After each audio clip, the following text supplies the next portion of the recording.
क्या बदलाव महसूस किया, आज की जनसभा के बारे में क्या टिप्पणी करना चाहिए? सबसे पहले तो नमस्कार, आपके सारे दर्शकों को भी नमस्कार। बदलाव कुछ भी नहीं है, ये बात मैंने पहले की थी। 1 लाख लोग आएंगे, 60-70 हजार लोग तो भीतर थे और 20-30 हजार बाहर घूम रहे थे। और घूम क्या रहे थे, जाम लगाए। बीजेपी ने इतने हथकंडे अपनाए कि वो साधन टेढ़े लगा दिए। आदमी तो थे नहीं उनके पास, साधन टेढ़े लगा दिए, जाम लग गया। 5-5 किलोमीटर लोग पैदल चल के आए। सबसे पहले तो मैं हमारी रैली में आने वाली माताओं को, बहनों को, किसान नौजवान साथियों को, सबको धन्यवाद करना चाहूंगा कि आप 4-4, 5-5 किलोमीटर पैदल चल के आए, तो भी आप बड़े हौसले के साथ, गर्मजोशी के साथ आए। जब तक राष्ट्रवक्ता के रूप में हम बोल रहे थे, तब तक लोग आ रहे थे। तो जो हमारा असेसमेंट था, मैंने गांव-गांव में ये बात कही थी ना कि भी इतने लोग आएंगे कि आप पहुंच नहीं पाओगे। बहुत सारी जनसभाओं में मैंने शब्द इस्तेमाल करे थे। मुझे अंदाजा था कि इतने लोग आएंगे, इतना प्रेम करते हैं लोग हमसे।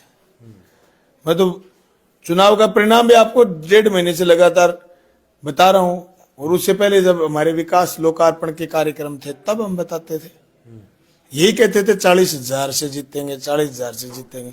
आज तय कर दिया 40 नहीं, 50,000 से जीतेंगे। विपक्ष क्या इस इतनी बड़ी रैली को पचा पाएगा? क्या जो इतना बड़ा जन सैलाब आज उमड़ा, और कई मायनों में शायद ये आज तक की सबसे, भादरा के इतिहास की सबसे बड़ी रैली थी, जो भी जानकार मानते हैं, हमने बहुत से लोगों से चर्चा की इस विषय में, क्या विपक्ष इस पर कुछ टिप्पणी करने लायक है या नहीं? नहीं, क्या टिप्पणी करेंगे? उनके पास क्या है टिप्पणी करने लगे? उनके पास न तो टिप्पणी करने वाली बात, ना उनके पास टिप्पणी करने वाले नेता, ना उन्होंने ऐसा कभी आयोजन करा, न वो ऐसा आयोजन कर सकते। इसके लिए तो लोगों का दिल जीतना पड़ता है ना। लोगों का दिल जीता है हमने। जिस अंदाजे में लोग आए, आपको भी ये अंदाजा नहीं था कितने लोग आएंगे, किसी को नहीं था, हमें था। हमने पर दिन 500 लोगों को सुना है, हमने पर दिन 500 लोगों के फोन उठाए, तो सारे लोग आएंगे। अभी क्या है, परिणाम वाले दिन देखना। मैं आज कह रहा हूं, मैंने कई सभाओं में कहा, भाजपा 2 बजे बूथ छोड़ के भाग जाएगी। पर मैं मेरे साथियों से कहना चाहता हूं, जब तक ढोल शील नहीं हो जाए, मशीन शील नहीं हो जाए, आप बूथ नहीं छोड़ोगे। ये मेरा आदेश है, समझना। अपने कमांडर का, अपने सेनापति का आदेश समझना है। वो बूथ छोड़ते ही आज कितनी परेशानी पैदा हुई। उनकी बसें टेढ़ी लगाने से, उन्होंने ट्रैक्टर टेढ़े लगा दिए। इन्हें परेशानी कोई मायने नहीं रखती। 5 साल लोगों को आसान रखेंगे ना, ये परेशानियां कोई मायने नहीं रखती। 3 दिन की परेशानी हो रही, जनता झेल लेगी, और बड़ी मजबूती के साथ जनता ने आज जवाब दिया, आगे भी जवाब दिया। विपक्ष के कई ऑडियो वायरल हो रहे हैं पिछले कुछ दिनों से, तरह तरह के दबाव बनाए जा रहे हैं। कुछ लोग कह रहे हैं कि मीनू बेनीवाल के जरिए पैसे, कहीं भी एक प्रकार से प्रलोभन भी दिया जा सकता है मतदाताओं को। क्या समझते हैं, क्या भादरा की जनता इस पैसे के प्रलोभन में आएगी? क्या लोग बाग इस पैसे के जरिए वोट का सेंधमारी कर सकते हैं? बाबा साहब भीमराव अंबेडकर के संविधान को मानने वाले लोग और शहीद आजम भगत सिंह की कुर्बानी को मानने वाले लोग न तो पैसे के प्रलोभन में आएंगे, और न ही किसी लोगों के दबाव में आएंगे। पैसे के प्रलोभन में आते, दबाव में आते, तो आपको क्या लगता है, मीनू बेनीवाल को तो घूमते हो नहीं दिन हो गए? कुछ नहीं जी। लोगों से एक ही निवेदन है, वोट पोल करवा लेना। ओवर कॉन्फिडेंस में मत आ जाना कि जीता तो यहाँ वोट की जरूरी, एक वोट पोल करवा लेना। दूसरी बात, जिस इलाके का एमएलए नहीं बिके, वहां की जनता थोड़ी बिक सकती है, बिकेगी नहीं किसी सूरत पर। मैं साथियों से कहना चाहता हूं, इस बात की चिंता मत करना। आप कोई पैसा ले लेगा, और जिसका पैसा लेने का मन है वो किसी को रोकने थोड़ी रुकेगा। पैसे तो जिन लोगों ने लिए, जो लोग पैसा खाना चाहते थे, तो ऑलरेडी संजीव बाबू के पास है ना, तो और थोड़ी बिकेंगे लोग। बिकने वाले तो बिक लिए भाई। जिन लोगों ने पैसों में सेटिंग करनी थी, पैसे खाने के लिए सेटिंग करनी थी, तो गए। कुछ हमारे से भाग के चले गए, कुछ हमने भगा दिए, कुछ और कहीं से आ गए। अब और थोड़ी जनता थोड़ी बिकेगी, जनता नहीं बिकती। मैं नहीं मान सकता ये बात।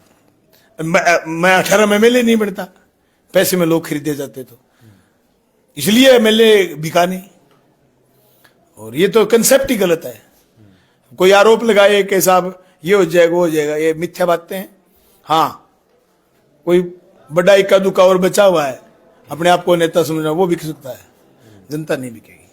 सर, ये चुनाव जब 9 अक्टूबर को आचार संहिता लगी, पहले 10 दिन लग नहीं रहा था कि कुछ चुनाव किसी प्रकार का चल रहा है। बहुत शांत स्वभाव से दोनों पक्षी चुनाव की कैंपेनिंग कर रहे थे, लेकिन पिछले 20 दिन में जो ज्वार आया एक प्रकार से, और जिस प्रकार से आपके साथ जो पिछड़ा तबका, जो विशेषकर आम लोग जुड़े, अब ये चुनाव लग रहा है आम लोगों के बनाम विशेष लोगों के बीच बन गया है। क्या ऐसा कैंपेनिंग ने माहौल पैदा कर दिया, या क्या थ्योरी रही इसके पीछे? एससी समाज को देखें, तकरीबन 80-85 हजार वोट है, तकरीबन 80% आपके साथ आते दिख रहे हैं हर गांव। अल्पसंख्यक वर्ग 30,000 के आसपास वोट है, तकरीबन 95% लोग आपके साथ दिख रहे हैं। और भी किसी भी समाज का जिक्र करें, सभी लोग आपके साथ आते दिख रहे हैं। क्या हुआ पिछले 20 दिनों के कैंपेनिंग में? ऐसा पिछले 20 दिनों में कुछ नहीं हुआ। मेरा बोझला का भाषण सुनिए आप, वो उस दिन मैं तसल्ली से बोला था। मेरा किसी शिलान्यास लोकार्पण, आप कर्णपुरा का भाषण सुनिए जहां से मैंने चुनाव कैंपेन शुरू करा, ये पिछले 20 दिन में नहीं हुआ भाई, ये 5 साल में हुआ। पिछले शेड्यूल कास्ट के किसी आदमी को काम पड़ा, मैंने उससे पार्टी नहीं पूछी, मैंने ये नहीं पूछा तेने वोट कहां दिया था भाई, मैंने उसका काम करा। अल्पसंख्यक भाई को काम पड़ा, मैंने उससे ये नहीं पूछा तेने कांग्रेस को वोट दिए, किसको वोट दिए, मैंने उसका काम करा। मैंने जनता की रुखाड़ी करी है। सबसे ज्यादा कमेरा है वो शेड्यूल कास्ट में, अल्पसंख्यक में। रेडी रखते हैं, पिकअप रखते हैं, ऑटो रखते हैं, कमा के खाते हैं डेली। उनके सबसे ज्यादा काम मोटरसाइकिल रखते हैं, मोटरसाइकिलों पर दिहाड़ी करने जाते हैं। उनके सबसे ज्यादा काम बलवान पुनिया है भाई। ये कोई 15 दिन में उथल पुथल नहीं हुई। 15 दिन में तो हमने कलेक्ट करा है सारा।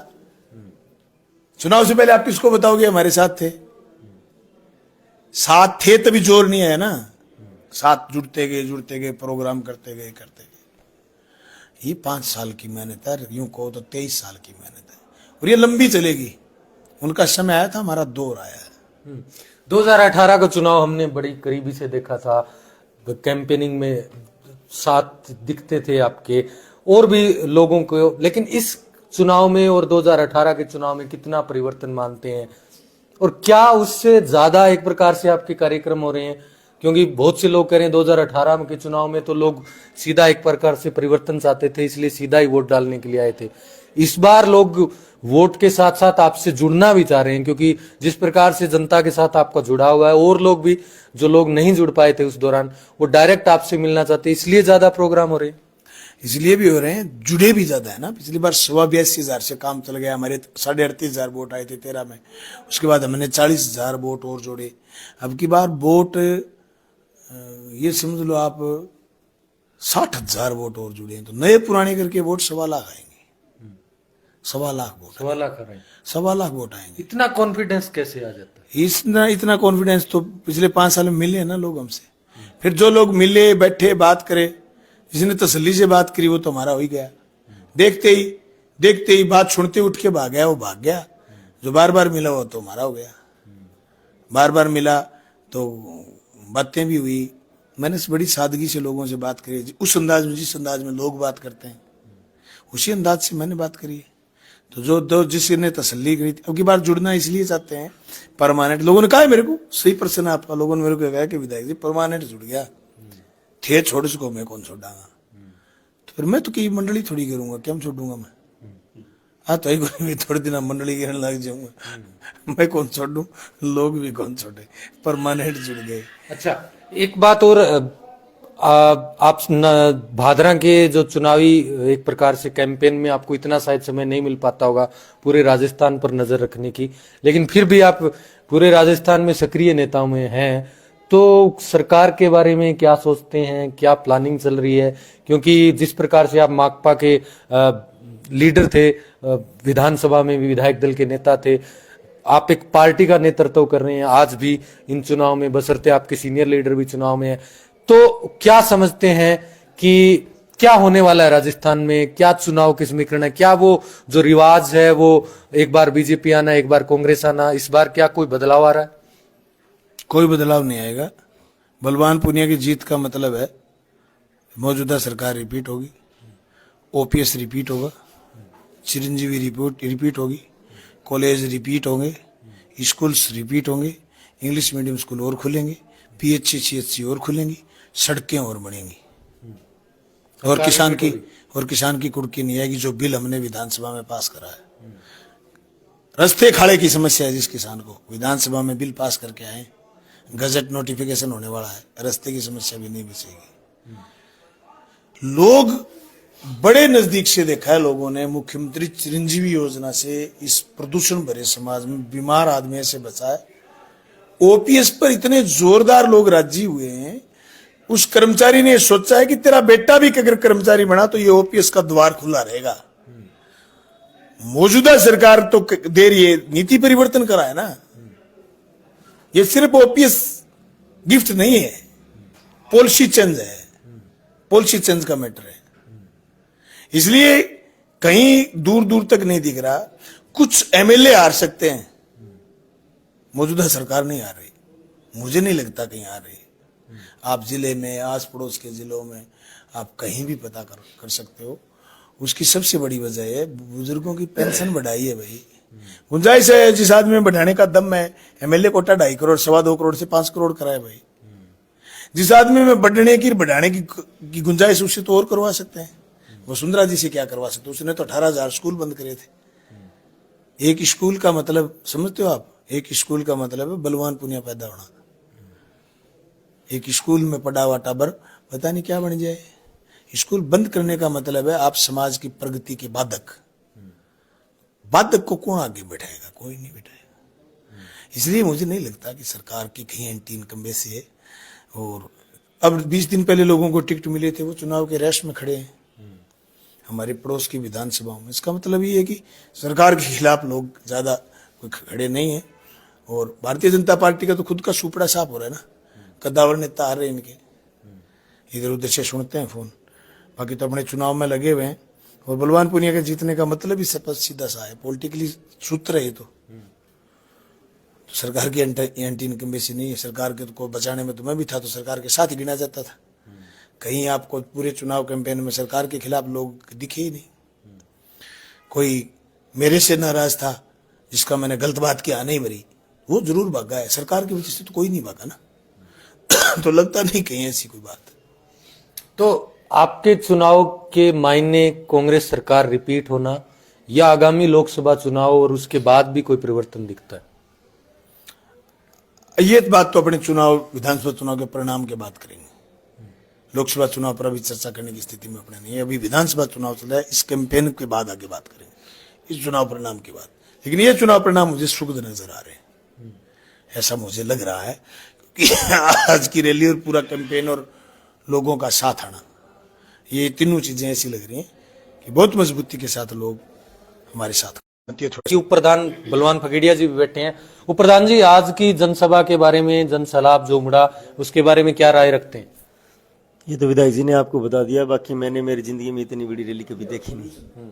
इतने लोग आए और इतनी मजबूती के साथ आए, जोश और होश के साथ आए कि इस रैली ने यह तय कर दिया कि बलवान पुनिया बहुत भारी वोटों से जीत रहे हैं।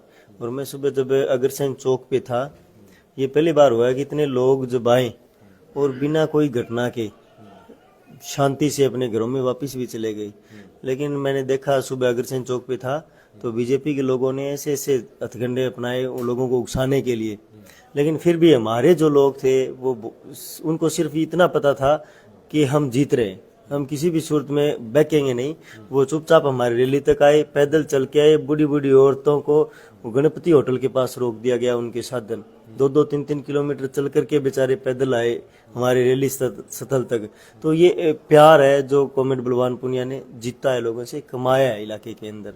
और उसी का परिणाम आज ये है कि जिस दिन बलवान ने आवाज दी, इलाके का पूरा नौजवान, किसान, मजदूर, महिलाएं, गरीब घर से निकल करके इस बात के लिए आया कि जिस आदमी ने पूरे 5 साल हमारे लिए बिताए हैं, आज उस आदमी को जरूरी पड़ी है तो पूरी बादरा चल पड़ी।